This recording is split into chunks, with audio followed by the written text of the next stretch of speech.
sabar. Aku yakin Mbak Rohima bisa melewati semuanya. Kalau aku cuma bilang berjuang terus Mbak, jangan pernah. Pasti Mbak Rohima lah pemenang. Badai pasti berlalu Mbak. Aku tetap sayang sama Mbak Rohima deh. Kalian jangan main gitu. Aku sadar kalau Mbak Rohima itu bercerai aku.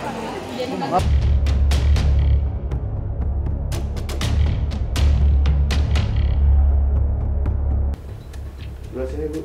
Ini Bu, tengah. Tengah Bu, belum Bu. Kiri udah. Tengah Bu.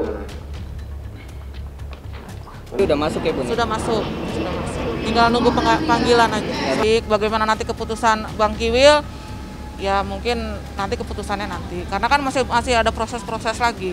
Saya hanya WA aja ke dia dan belum ada balasan sih. Belum ada tanggapan sama sekali. Belum ada. Sama anak-anak juga nggak ada yang tahu saya berangkat ke sini. Hari ini baru beberapa jam yang lalu telah mendaftarkan perkara cerai gugat atau gugat perceraian, yaitu Rohima binti Matali terhadap tergugat yaitu Wildan Delta bin Samsuar dengan nomor perkara 4283 Perdata Gugatan 2020 PAJS yang baru terdaftar tanggal 15 Desember tahun 2020. Semua bilang begitu ya terserah. Gue mah gak pernah. Sekarang ini orang mau bilang apa terserah dengan masalah sampai kemarin juga dapat dari kabar juga sampai Rohima begitu ya. Gue terserah aja lah. Pokoknya everything kata netizen aja lah. Nanti ya. Kenapa memilih Bang Kiwil? Nanti ya. Hasil nih kan ada waktunya kita bicara, ada waktunya kita bicara ya. Kita aja dulu. Oh ini selesai aja tuh dulu lah. Kan makin panjang menjalar kemana kok. Udahlah, selesai dulu atu. Insya Allah mantep banget ya. Saya juga minta maaf sama keluarga saya maupun keluarganya Bang Kiwil. Mungkin nanti ini akan kaget buat mereka nonton atau bagaimana. Cuman ya doakan yang terbaik aja buat saya. Ya, terakhir yang ini yang lagi ramai dengan Eva ya. Alasannya hanya saya yang tahu. Udah. Mohon pengertiannya. Yang jelas saya sudah kesini. Alasan atau apapun yang tahu hanya saya. Putri anak saya, masa ada kaitannya dengan saya nggak dijawab. Memang saya nggak ada kaitannya. Saya hak waris juga saya nggak ikut campur urusan hal itu. Silakan aja. Anak saya juga udah punya lawyer dan lawyer pun kan udah kontek-kontekan sama lawyernya. Ya udah silahkan. Itu kan urusannya sama Putri, sama anak-anak. Ya karena saya bapaknya ya saya juga berhak dong untuk melindungi anak saya. Jangan dikatakan bahwa anak saya pencuri. Nah itu harta siapa? Cuma menyelamatkan karena ada titipan dari almarhumah nitipin ke Putri. Putri titipin ini amanin sebelum meninggal. Itu aja kok gitu. Nggak diambil kemana-mana, nggak ada yang dijual juga. Kelanjutan buat harta gono gini itu semuanya sebenarnya udah saya serahin ke lawyer Pak Ali Nurdin. Cuman sampai sekarang juga emang nggak ada kelanjutannya. Nggak tahu karena apa, saya juga nggak bisa ngobrol banyak. Cuman yang kemarin dari yang berkas file sama harta gono bunyi itu semua udah diambil Teh Putri di deposit boxnya udah diambil semua. Kasihlah itunya Pak textingnya karena dia Teh Putri udah diambil semua gitu. Ya, kalau omongan sih nggak ada, tapi pas udah diambil baru Teh Putri teks bahwa semua deposit yang ada sama file semua sama harta gono gini datanya itu udah diambil semua gitu. Jadi nggak ada omongan sama sekali gitu. Kan ini si harta ini kan pada saat almarhum meninggal itu dalam penguasaan pihak si Teddy, tapi karena Teddy tidak punya etikat jelek, dia berprasangka baik terhadap setiap orang, dia mengajak salah satu ahli warisnya untuk menitipkan menyimpan harta itu di salah satu bank swasta. Nah pada saat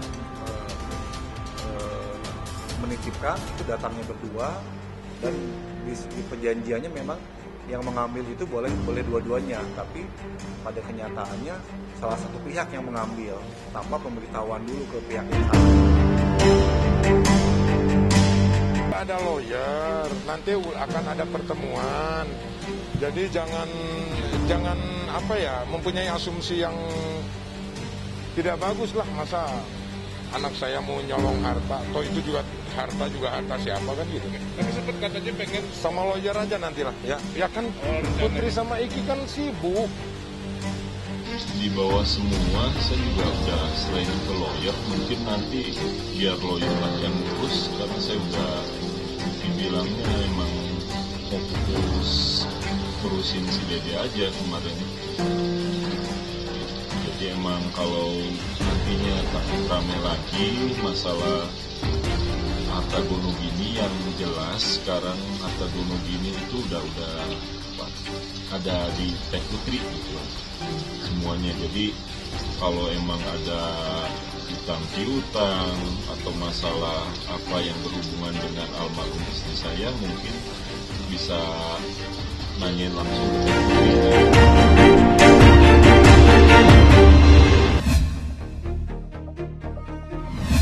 Semalam dia mengatakan dia mendapatkan SP3 dari pihak kepolisian. Itu bohong besar. Saya mau meluruskan, itu bukan SP3, tapi itu adalah pencabutan laporan dari saya. Kurang lebih 3 minggu yang lalu. Dia sodorkan itu, dia berbohong, ini SP3 dari pihak kepolisian. Itu bukan SP3, itu adalah surat cabutan dari saya yang dikirim oleh pihak kepolisian memberitahukan bahwa Angel Elga sudah mencabut. Tapi sebenarnya dia tahu ada laporan baru yang lebih berat lagi. Kenapa dia tidak munculkan ini dan tidak mengatakan yang sesungguhnya kepada masyarakat? Karena dia yang perlukan adalah opini ini untuk mempengaruhi persidangan yang sedang berjalan ini. Saya berbicara fakta, silakan dicek di Polda. Iya kan, apa yang saya bicarakan ini benar nggak? Kalau memang mereka bilang itu surat SP3, harusnya tunjukin dong. Jangan kalian baca, tunjukin SP3 atau bukan. Itu surat pencabutan dari saya. Lalu dikeluarkan oleh pihak kepolisian. Polisi pun saya rasa tidak bisa main cabut aja kalau bukan dari saya.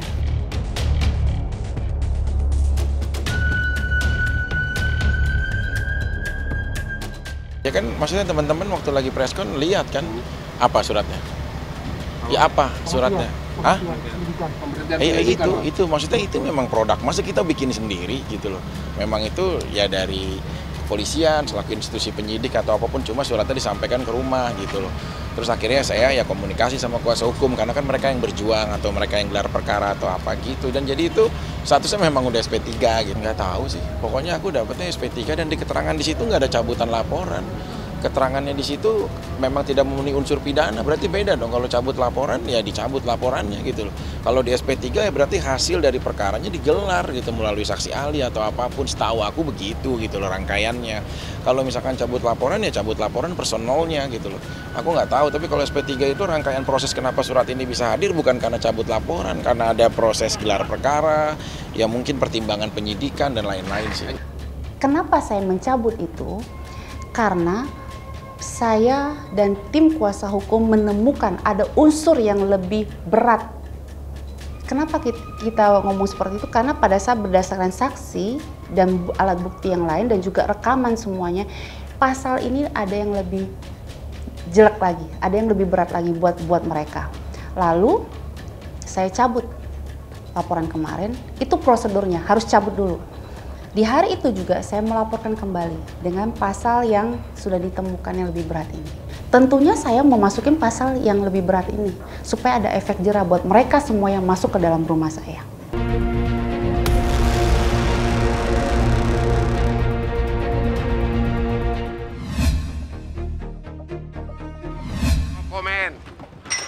No comment. Saya tidak mau memberikan komentar. Saya tidak ada kaitan dengan Gisel. Memang dia wanita cantik, aku juga suka. Tapi saya tidak ada kaitan.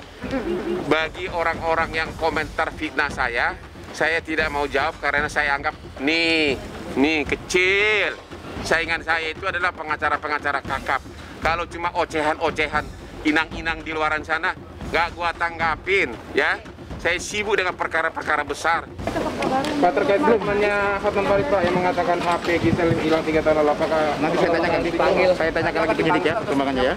Ikutin aja prosedurnya sebagai warga negara yang baik, datang kita ikutin aja. Oke. Iya, enggak, jawab aja tadi berapa pertanyaan saya.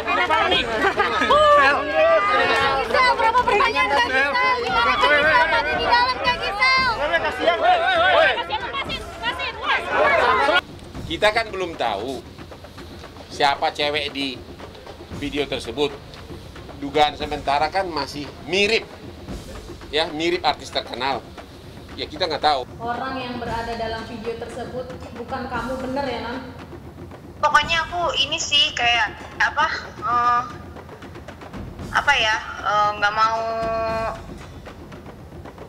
mau bikin runyam semuanya.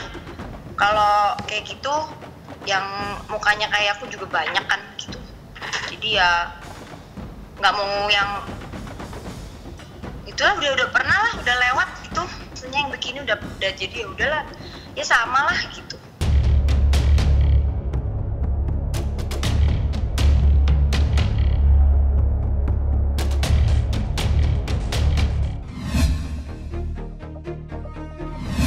Katanya tadi ngomong sama Mama. Tadi ya memang ada mah jangan gitu mah, terame.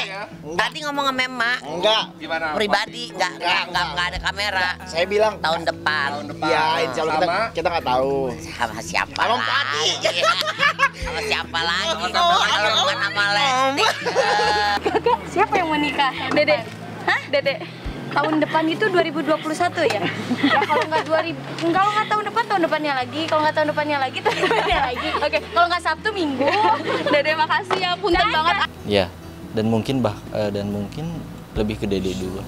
Kalau dia serah, kalau dia siap, sok mangga tuh gitu. Kalau saya mah, ayo saya bimbing gitu. Enggak saya bimbing, saya ikut gitu. Udah, ya mereka juga udah sama-sama siap ya. Nggak masalah sih Mbak. Ya, apa gitu. Menikah dia nggak minta muluk-muluk sih ya. Kan dari dulu juga, apalagi ya keadaan sekarang kayak gini. Kalaupun misalnya ya menikah ya nggak mungkin ya minta yang aneh-aneh ya. Yang penting masalah aja menurut agama, menurut negara. Kalau saya ya kan namanya kan saya mengawal anak saya itu sampai dia punya pendamping. Udah punya pendamping ya saya ngerti, bukan berarti saya lepas tangan nggak tanggung jawab lagi, tetap saya tanggung jawab sebagai bapak gitu ya. Kalau misalnya udah waktunya dia kan ada kewajibannya, dia harus ikut suami, harus nurut suami.